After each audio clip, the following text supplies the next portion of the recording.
بسم اللہ الرحمن الرحیم۔ محترم ناظرین، کہ آپ کو معلوم ہے کہ چاند اور سورج کو بھی جہنم میں ڈالا جائے گا؟ ایسا کیوں کیا جائے گا؟ جاننے کے لیے ویڈیو کو مکمل دیکھیں۔ حضرت ابن عباس رضی اللہ تعالی عنہ سے مروی ہے، انہوں نے فرمایا، جسے اس بارے میں شک ہو کہ میدان حشر شام میں برپا ہوگا، اسے یہ آیت مبارکہ تلاوت کر لینی چاہیے۔ والذی اخرج الذین کفروا من اہل الکتاب من دیارہم لاول الحشر۔ رسول پاک صلی اللہ علیہ وآلہ وسلم نے انہیں اس دن فرمایا تھا کہ تم چلے جاؤ۔ انہوں نے پوچھا کہاں؟ تو آپ سرکار صلی اللہ علیہ وآلہ وسلم نے فرمایا ارض محشر کی طرف۔ حضرت معاویہ بن حیدہ رضی اللہ تعالی عنہ سے روایت ہے کہ آپ صلی اللہ علیہ وآلہ وسلم نے ارشاد فرمایا کہ تم اس طرف جمع کیے جاؤ گے، اور آپ صلی اللہ علیہ وآلہ وسلم نے ملک شام کی طرف اشارہ کیا۔ حضرت سمرہ بن جندب رضی اللہ تعالی عنہ سے روایت ہے کہ آپ صلی اللہ علیہ وآلہ وسلم نے فرمایا تم بیت المقدس کی طرف محشور کیے گئے، پھر تم قیامت میں جمع ہوگے۔ حضرت وہب بن منبع رحمۃ اللہ علیہ فرماتے ہیں کہ اللہ تعالیٰ نے بیت المقدس سے فرمایا تھا کہ میں تجھ پر اپنا عرش رکھوں گا اور تیری طرف اپنی مخلوق کو محشور کروں گا، اور تیرے پاس داؤد علیہ السلام سوار ہو کر آئیں گے۔ حضرت ابن عمر رضی اللہ تعالیٰ عنہ سے روایت ہے کہ آپ صلی اللہ علیہ وآلہ وسلم نے فرمایا کہ جو شخص یہ چاہے کہ اپنی آنکھ سے قیامت کا مشاہدہ کرے تو اسے چاہیے کہ وہ اذا الشمس کورت، اذا السماء انفطرت اور اذا السماء انشقت کو پڑھ لے۔ قیامت کے دن ایک منادی ندا کرے گا جسے سب مخلوقات سنے گی۔ وہ کہے گا ہر قوم جو خدا کو چھوڑ کر جن معبودوں کی عبادت کرتی تھی ان کے ساتھ ہو جائے۔ چنانچہ ہر شخص کے سامنے اس کے معبود کی صورت بنا دی جائے گی جس کی وہ عبادت کیا کرتا تھا، ایک فرشتے کی شکل میں حضرت عزیر علیہ السلام جیسی، اور ایک فرشتے کی شکل حضرت عیسیٰ ابن مریم علیہ السلام جیسی بنا دی جائے گی۔ چنانچہ یہودی اور عیسائی ان دونوں کے پیچھے چل پڑیں گے، پھر یہ معبود انہیں جہنم کی طرف لے جائیں گے، پھر کوئی نہیں بچے گا، صرف مومن رہ جائیں گے۔ البتہ مومنین میں کچھ منافق بھی ہوں گے۔ اللہ تعالیٰ ان کے سامنے جس حالت میں چاہیں گے ظہور کریں گے اور فرمائیں گے اے لوگو، سب لوگ چلے گئے، تم بھی اب اپنے خدا کے ساتھ جس کی تم عبادت کرتے تھے اس کے ساتھ چلے جاؤ۔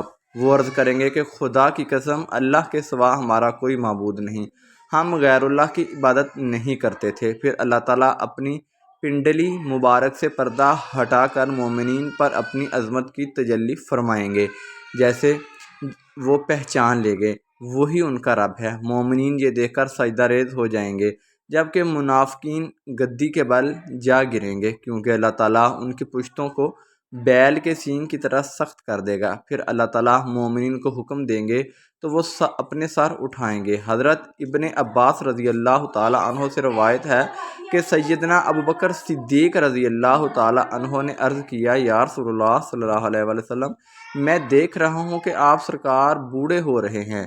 آپ صلی اللہ علیہ وآلہ وسلم نے ارشاد فرمایا مجھے سورۃ ہود، سورۃ واقعہ، سورۃ مرسلات، سورۃ عما یتساءلون اور سورۃ اذا الشمس کورت نے بوڑھا کر دیا۔ حضرت ابو مریم رضی اللہ تعالیٰ عنہ سے روایت ہے کہ آپ سرکار اذا الشمس کورت کا مطلب یہ بیان کیا کہ سورج کو بے نور کر کے دوزخ میں ڈال دیا جائے گا، اور اذا النجوم منقدرت کا مطلب یہ بیان کیا کہ ستاروں کو توڑ کر جہنم میں ڈال دیا جائے گا، اور ہر اس معبود کو جس کی خدا کے سوا پرستش کی گئی دوزخ میں ڈالا جائے گا، اور سوائے عیسیٰ علیہ السلام اور ان کی والدہ کے۔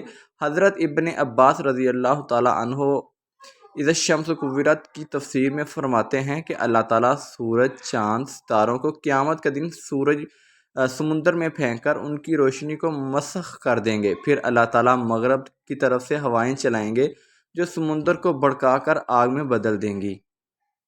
اور بعض حضرات نے یہ فرمایا ہے کہ جب سورج کو سمندر میں پھینکا جائے گا تو اس سے سمندر کھول اٹھے گا اور پھر آگ میں تبدیل ہو جائے گا۔ حضرت ابو ہریرہ رضی اللہ تعالیٰ عنہ فرماتے ہیں کہ قیامت کے دن سورج اور چاند بے نور کر دیے جائیں گے۔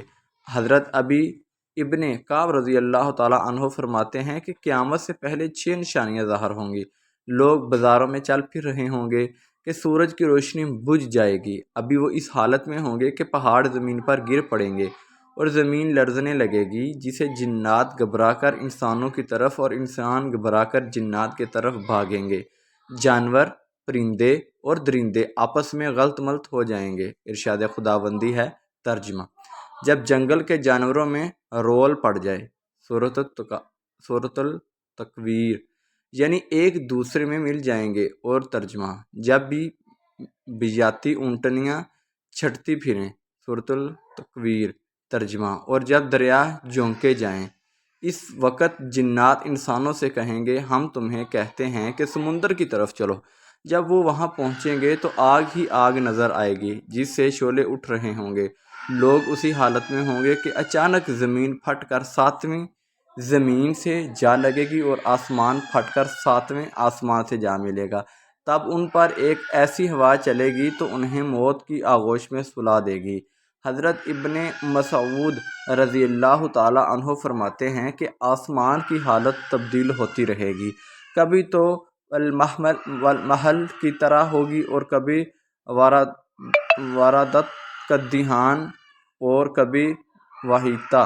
آسمان پھٹتا رہے گا اور اس کے احوال تبدیل ہوتے رہیں گے۔ حضرت محمد بن کعب رحمۃ اللہ علیہ کی روایت سے امام قرطبی رحمۃ اللہ علیہ فرماتے ہیں کہ قیامت کے دن لوگوں کو اندھیرے میں اٹھایا جائے گا اور آسمان کو لپیٹا جا چکا ہوگا، ستارے جھڑ جائیں گے، سورج اور چاند ختم ہو جائیں گے۔ ایک منادی آواز دے گا، لوگ اس دن اس کی آواز کے پیچھے دوڑیں گے۔ ارشاد باری تعالیٰ ہے۔ ترجمہ: اس دن پیچھے دوڑیں گے پکارنے والے کے، ٹیڑھی نہیں جس کی بات۔ آپ صلی اللہ علیہ وآلہ وسلم نے ارشاد فرمایا، جب میں جنت میں داخل ہوں گا اور اپنے رب عز و جل شانہ کو دیکھوں گا تو اس کے سامنے سجدہ ریز ہو جاؤں گا۔ اللہ تعالیٰ مجھے اپنی تعریف اور بزرگی بیان کرنے کی ایسی اجازت دیں گے جو اپنی مخلوق میں سے کسی کو نہیں دی ہوگی۔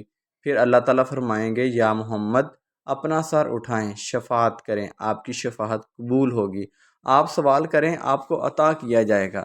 جب میں اپنا سر اٹھاؤں گا تو اللہ تعالیٰ استفسار فرمائیں گے، آپ کیا چاہتے ہیں؟ حالانکہ اللہ تعالیٰ خوب جانتے ہیں۔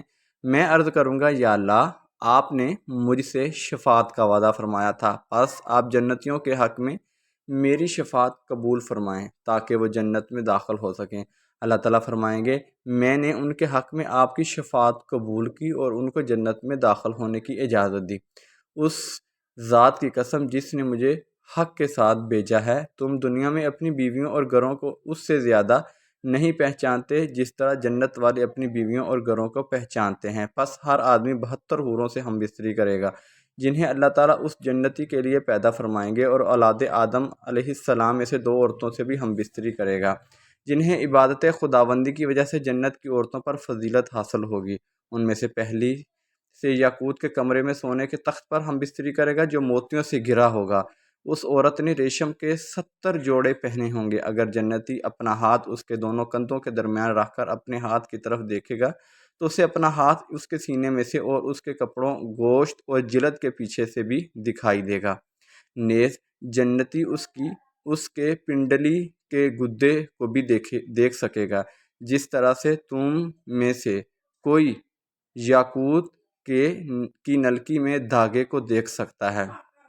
اس کی بیوی کا جگر اس کے لیے آئینہ ہوگا اور اس کا جگر بیوی کے لیے آئینہ ہوگا۔ جب وہ اپنی بیوی کے پاس ہوگا، نہ وہ اس سے اکتائے اور نہ اس کی بیوی اس سے اکتائے گی۔ یہ جب بھی اس کے پاس آئے گا اسے کنواری پائے گا، نہ مرد کا ذکر سستی کرے گا، نہ ہی اس کی بیوی کے فرج کو شکایت ہوگی۔ اس دوران انہیں ندا دی جائے گی کہ تم دونوں میں سے کوئی بھی سیر نہ ہوگا اور نہ ہی منی نکلے گی۔ جنتی مرد سے کہا جائے گا کہ تیرے لیے اور بھی بہت سی بیویاں ہیں۔ وہ ایک ایک کر کے سب کے پاس جائے گا۔ جس بیوی کے پاس بھی جائے گا وہ اسے کہے گی، واللہ میں نے جنت میں کوئی تجھ سے زیادہ حسین نہیں دیکھا اور نہ تجھ سے زیادہ کسی کو محبوب بنایا، اور جہنم کے مستحق جہنم میں ہی جائیں گے۔ اللہ اکبر، سبحان اللہ، سبحان اللہ، سبحان اللہ۔ جزاک اللہ خیرا کثیرا۔